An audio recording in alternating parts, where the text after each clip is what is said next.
Nupur, this must be an incredibly difficult time for you. You've lost your daughter, your husband is now in judicial custody. I know you don't want to talk about details of the case, but tell us your story. Sonia, all I can say is that my life has come to an end. Aarushi and Rajesh were my life. I lost Aarushi 8 days ago in such a brutal way.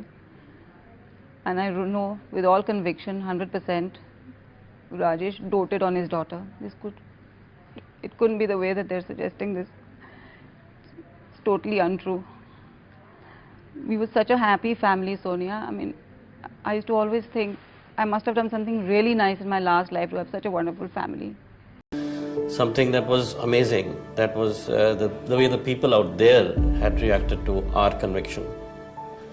And it was, they were very, very supportive. I mean, at the minute I went there, nobody really said anything to me, or they were all very nice. They would come up and talk to me. They would tell me that this will be over after a while. You don't have to worry about it. And slowly we got used to life.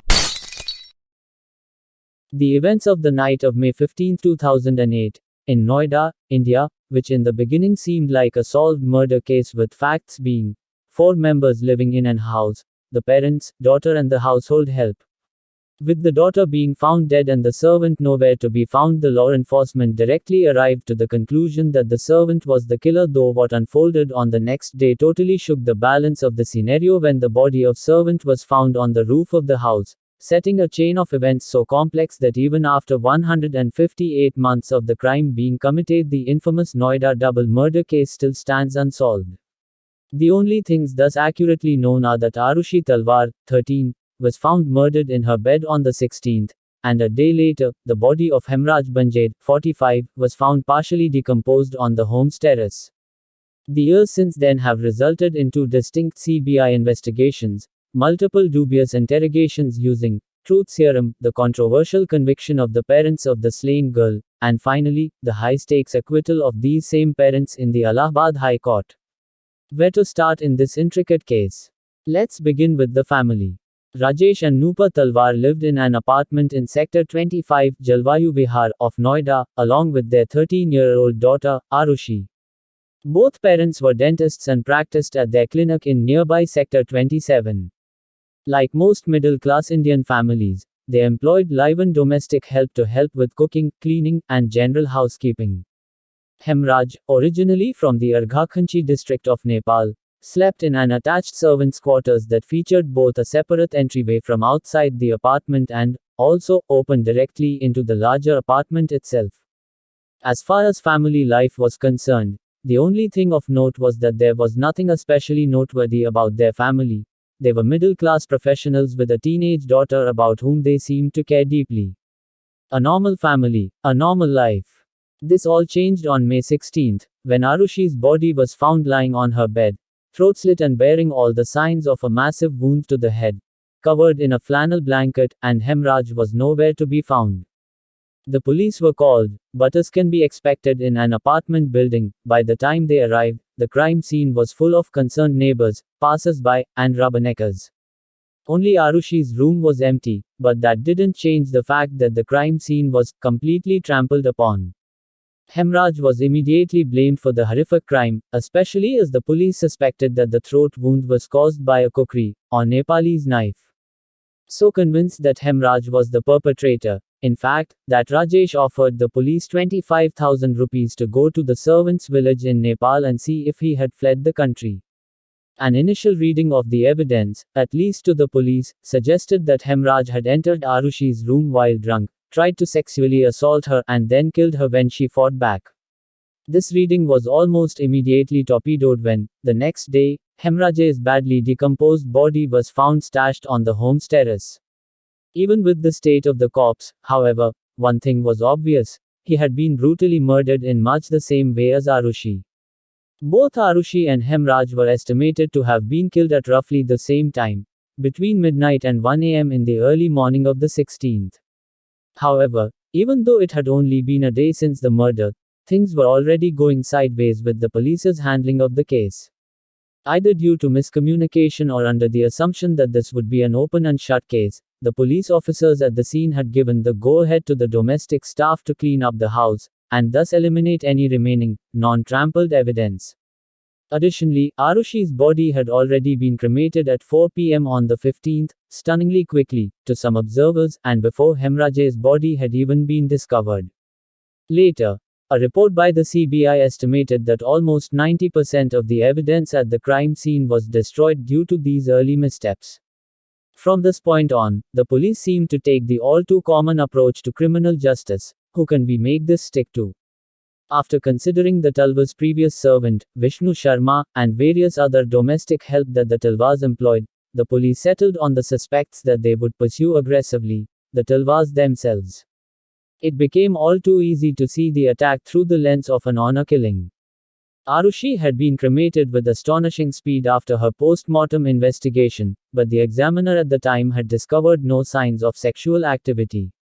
However, this seemed to change, with the examiner changing his interpretation to one of possible sexual assault, and paving the way to one of the most popular theories of the case. In this theory, Hemraj and Aarushi were lovers, although Aarushi was not yet 14 years old, and were discovered in the act by an enraged Rajesh. Blinded by rage, Rajesh killed first Hemraj and then his own daughter, hiding the body of his servant on the terrace to better scapegoat him. At first blush, this is a compelling story. Love between two worlds, toxic masculinity, filicide, a conspiracy. It's no wonder, then, that this is the theory that the media latched onto most eagerly, regardless of what the evidence said or didn't say. There were other theories too, of course. One popular theory suggested that Rajesh was having an extramarital affair which Hemraj knew about.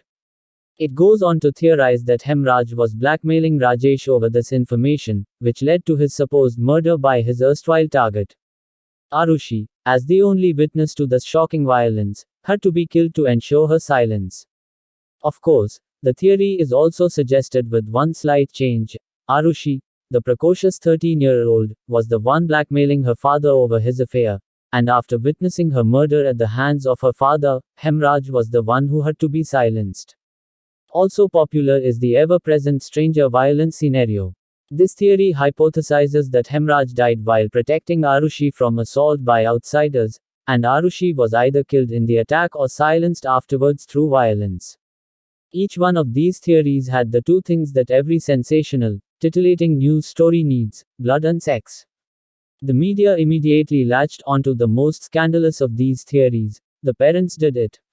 Each detail of those fateful 2 days was re-examined. Why did the parents cremate Aarushi's body so quickly? Why did Rajesh immediately know that Hemraj was the perpetrator? How did no one in the house notice the smell of a decomposing body on the terrace? And how did the police fail to notice it when they were investigating Aarushi's murder? Every action that Rajesh and Nupur took after the murder was read as a sign of guilt, notwithstanding the explanations that they gave to anyone who would listen. The police were not immune to the public outcry, either.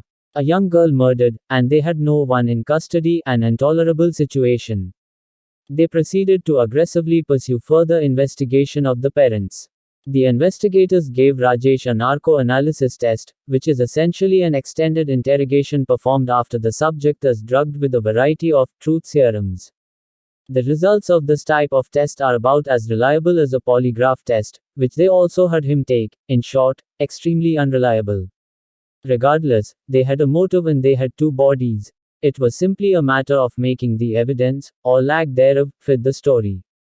When the murder trial finally began, it was chaos.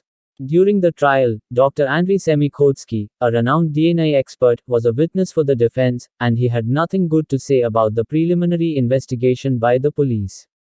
In his eyes, the police had clearly botched the investigation from the beginning, from not closing off the crime scene to not collecting forensic evidence and more. Additionally, the defense pointed out, while the prosecution's theory was captivating, the physical evidence simply didn't support it. As mentioned earlier, there was no physical evidence noted initially that suggested any sort of sexual activity between Aarushi and anyone else. He recalled having to lecture the prosecutor repeatedly to wear gloves, and witnessed key pieces of evidence touched with bare hands over and over. The DNA expert was confident most, if not all, of the evidence collected was contaminated due to shoddy investigative procedures. He also believed the authorities and investigators had framed the defendants on top of the slapdash investigative work. The doctor said Indian forensics investigators had ignored international standards and guidelines ranging from labeling to storage of evidence, including key evidence presented in court. A lot of procedures should have been followed and, in my point of view, they were not diligent, said Semikhodsky.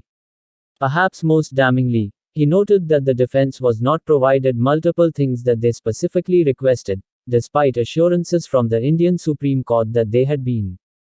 The prosecution, Semikhodsky stated, never provided what we asked for. Despite these assertions, or perhaps because of them, the prosecution won the day. Diaz, Noopur and Rajesh Talwar were both found guilty of the murders of Aarushi and Hemraj and sentenced to life in prison. The story, however, doesn't end there. In a relatively recent and remarkable turn of events, nearly a decade after the brutal murders of their daughter and housekeeper, and after nearly 5 years in prison, the life sentences of Noopur and Rajesh Talwar were formally overturned by the Allahabad High Court on October of 2017. Dr. Andriy Semikhodsky, the DNA expert who admonished the Indian authorities during the trial about their unacceptable processing of evidence, publicly expressed his happiness that the truth was out at last, and justice had finally prevailed. The Allahabad High Court came down on the judge from the Aarushi Talwar murder trial, pointing out his ignorance and willful disregard for evidence and circumstances presented during the case. They said he had tried to solve the case using his imagination, devaluing evidence and facts, and convicting Noopur and Rajesh Talwar after presumptuous, erroneous conclusions he derived with methods which should have been left to a math teacher or a film director, not a trial court judge. The amount of interference, lack of proper etiquette, unacceptable protocol, and disregard for scientific standards from justice system officials, law enforcement, and the prosecution as reported by both the defense and from independent, objective sources all emphasize a clear and devastating conclusion about the double murder case. The investigation was so botched from the beginning that no matter what is tested or used, there is likely nothing viable left to locate, let alone prosecute, a suspect without any evidence presented at trial being completely impeachable by defensive counsel. The only possible way to actually prosecute a suspect would be found in circumstantial and other non-physical evidence, undiscovered evidence or testimony, or a confession directly from the perpetrators. Even then, everything substantial which could be used to physically reinforce the charges, as of right now, is impeachable. Dr. K.C. Sood, who represents the Association of Medical Clinics of Noida, is thankful the TALWARS were given a chance to be judged based on the physical evidence and not a salacious story. He said in response to the overturned convictions, unless there is conclusive evidence, one should not be punished.